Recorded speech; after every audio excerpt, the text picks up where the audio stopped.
নমস্কার, তোমরা সবাই কেমন আছো? আশা করছি তোমরা সবাই খুব ভালো আছো। আজকে যা যা রান্না করেছি ভাবলাম তোমাদের সাথে একটু শেয়ার করি। এই যে ঝিঙের খোসা, কুলেখাড়া পাতা, রসুন, সরষে দিয়ে, লঙ্কা দিয়ে একটা বাটা হবে। এটাকে বেটে নিলাম।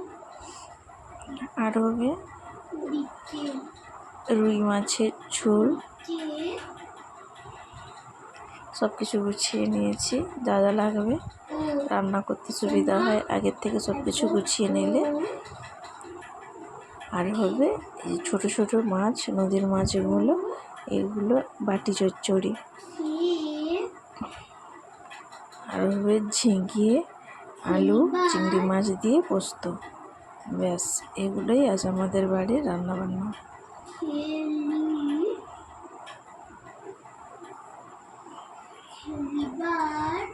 যে বাটি চচ্চড়ি, মাছের ঝোল,